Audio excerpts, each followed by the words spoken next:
Annabel Karmels' 7 Golden Rules for Tackling Fussy Eating. I was blessed with not one but 3 fussy eaters, and more often than not it was a daily battle of wills trying to get my children to try new foods, but I came out the other side, and so will you, I promise. Did you know that most children go through that dreaded fussy eating phase? To be precise, 89% of children go through at least one lengthy stage of fussy eating, so I assure you, you're not the only one being kept awake at night worrying about your child's picky palate. I know that for me it was a very real concern.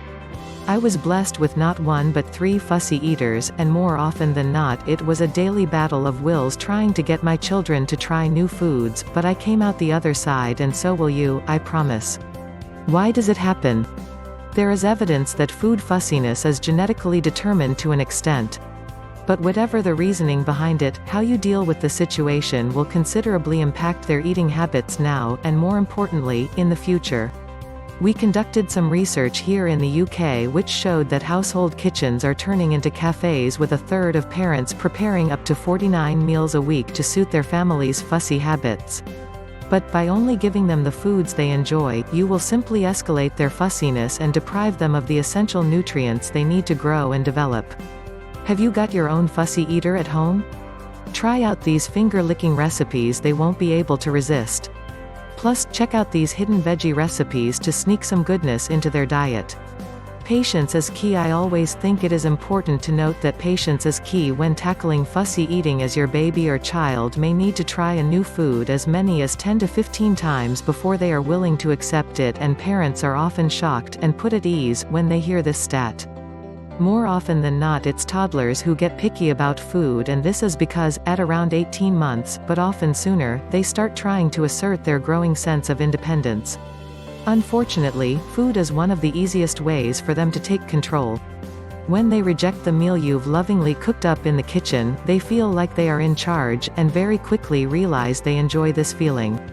All this being said, the good news is that there are a few tips and tricks out there to help prevent picky eating. Here are my 7 golden rules for tackling fussy eating.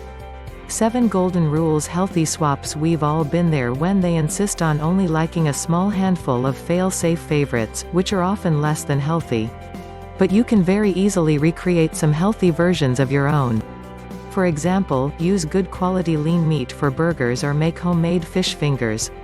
Simply dip strips of fish in seasoned flour, beaten egg and crushed cornflakes for a delicious crispy coating. Why not serve with baked sweet potato wedges for an added nutritious hit? And for dessert, it's rare to find a child who will turn down an ice lolly. And it's so easy to make fresh fruit and veg ice lollies from fruit juice and blended veggies. Art attack.